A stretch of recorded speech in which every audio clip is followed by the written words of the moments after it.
Chairman దగ్గర నుంచి police వ్యవస్థ దాకా కూడా ఎవరు కూడా తిరుమలలో ఇన్ని లక్షల మంది వస్తా ఉన్న నేపథ్యంలో వాళ్ళకి ఏ రకమైన సెక్యూరిటీ కల్పించాలి, వాళ్ళకి ఏ రకమైన వసతులు కల్పించాలి అన్న ఆలోచన ఎవ్వరికీ లేదు.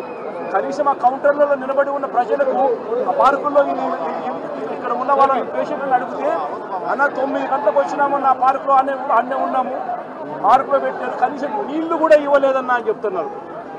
అంటే క్యూలలో నిలబెట్టడం కానీ, సఫిషియెంట్ పోలీస్ ఫోర్స్ పెట్టడం కానీ, రోప్ పార్టీస్ ఆర్గనైజ్ చేయడం కానీ, క్యూలలో ఉన్న వాళ్లకు నీళ్లు ఇవ్వడము, మజ్జిగ ఇవ్వడము, కనీసం వాళ్ళ ఫుడ్ ప్యాకెట్ ఇవ్వడము, ఇటువంటి ఏమీ కూడా జరగల. కనీసం వీళ్ళు మనుషులుగా ఉన్నారు అని పట్టించుకున్న పరిస్థితి కూడా ఎక్కడా లేదు. గాలికి వదిలేశారు నిర్లక్ష్యంగా. ఇదే 5 సంవత్సరాల కిందట మా ప్రభుత్వంలో 5 సంవత్సరాలు చూస్తే ఇటువంటి కార్యక్రమాలను ఎంత గొప్పగా చేశాము అని చెప్పి ఈ రోజు కూడా ప్రజలు చెప్పుకునేంత గొప్పగా ఈ వ్యవస్థ నడిచింది. ఇష్టం వచ్చినట్టుగా మాట్లాడుతూ ఉన్నారు.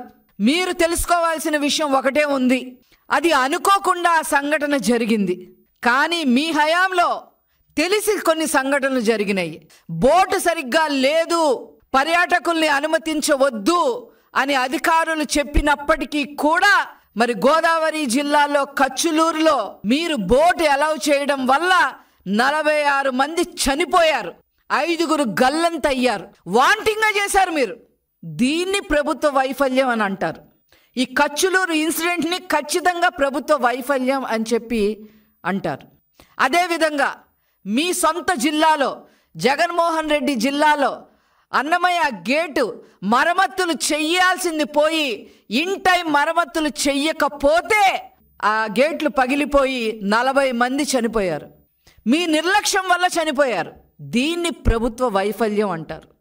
అదేవిధంగా కరోనా టైంలో రియా హాస్పిటల్లో, ఇదే తిరుపతిలో రియా హాస్పిటల్లో ఆక్సిజన్ సప్లై చేయటంలో ఆక్సిజన్ ప్లాంట్ పెట్టి ఆక్సిజన్ సిలిండర్స్ని సప్లై చేయాల్సిన ప్రభుత్వం తెలిసి కూడా సప్లై చేయకపోవడంతో 100 మంది చిన్నారులు కరోనా బారిన పడి చనిపోయారు. దీన్ని ప్రభుత్వ వైఫల్యం అంటారు. మీరు తెలిసే 100 మందిని ప్రజల్ని పొట్టన పెట్టుకున్నారు అనే విషయాన్ని వైఎస్ జగన్మోహన్ రెడ్డి గారికి నేను గుర్తు చేస్తా ఉన్నా.